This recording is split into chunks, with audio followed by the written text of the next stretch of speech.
একটুখানি অসতর্কতা এরকম কত মানুষের মৃত্যুর কারণ।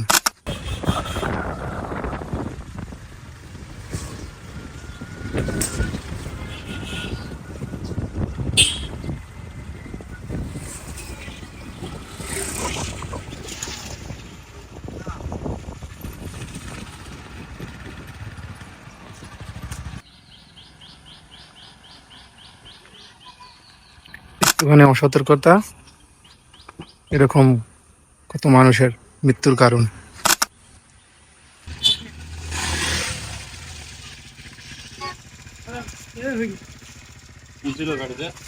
ডাইনে হলো কি জানি ডাইনে গেল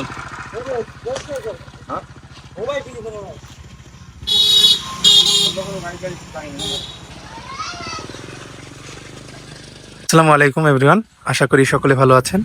এই যে দেখতে পাচ্ছেন যে রাস্তার ধারে আমরা যখন আসলে দৌলতপুর উপজেলার দিকে যাচ্ছিলাম, উপজেলা মোড়ের কিছু আগে আর কি আমরা দেখতে পাই যে একটা ঘটনাস্থলে একটা ট্রাক আসলে পড়ে আছে, উল্টে পড়ে আছে। আসলে এখানে দেখছেন যে বিদ্যুতের একটা খাম্বা রয়েছে, খুঁটি যাকে আমরা বলি। খুঁটিটা কিন্তু অনেক ক্ষতিগ্রস্ত হয়েছে।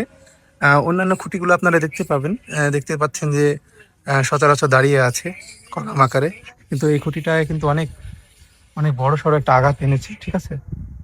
তবে দৌলতপুর উপজেলা যদি পল্লী বিদ্যুৎ উন্নয়নের বিদ্যুৎ বোর্ডের যদি কেউ দেখতে পান, এটা যদি আপনারা পর্যবেক্ষণে না আসেন, কিন্তু ওই যে ঘটনাস্থলে কিন্তু আমরা দেখতে পাচ্ছি যে এখানে কিন্তু আপনার অনেক গাছ, যেহেতু গাছের ভেতরে কিন্তু ঢুকে গিয়েছে। আর এটা কিন্তু আপনার একটা লাইনের তার, ঠিক আছে। সো এই কুড়িটা যদি নুয়ে পড়ে তাহলে কিন্তু একটা বড় সড়ো একটা দুর্ঘটনার কবলে কিন্তু পড়বে। সো ট্রাকটা কি কারণে পড়েছে, আসলে আমরা একটা ঘটনাস্থলে এখানে কিছু মানুষের সাথে কথা বলে জানতে পাই যে এখানে এই যে যে ট্রাকটা পড়ে আছে, এখানে ট্রাকে কিন্তু শাহ সিমেন্ট, অর্থাৎ এখানে কিন্তু সিমেন্ট ছিল ট্রাকে, এবং ট্রাকটা কিন্তু থামানো ছিল। এখানে থামানো অবস্থায় নাকি সাইড করতে গিয়ে নাকি এই ঘটনাস্থলে এরকম একটা ঘটনা ঘটে গিয়েছে। সো এতটুকু আমরা জানতে পাই।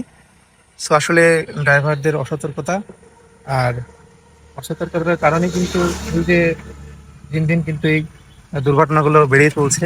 তবে আমরা দেখতে পাচ্ছি যে কারেন্টের খুঁটিগুলো কিন্তু অনেক ঝুঁকিপূর্ণ অবস্থানে রয়েছে। আমি দৌলতপুর উপজেলা ইউনো সাহেব এবং যারা দেখছেন এই ভিডিওটি, তাদের কাছে একটি অনুরোধ থাকবে, আপনারা অবশ্যই এই যে ট্রাকটা নিরসনের ব্যবস্থা করবেন। এবং বর্তমানে যে পরিস্থিতিটা আছে, সো ঘটনাস্থলে যে বিষয়টা সব থেকে বেশি উল্লেখ্য সেটা হচ্ছে যে কারেন্টের যে খুঁটিটা, এই খুঁটিটার ব্যাপারে অবশ্যই আপনারা নজরদারিতে রাখবেন। সো সবাই বুঝতে পেরেছেন। সো আজকে এই পর্যন্তই, আশা করছি অনেক ভয়াবহ একটা দুর্ঘটনা। তো সকলে ভালো থাকবেন, ধন্যবাদ সবাইকে।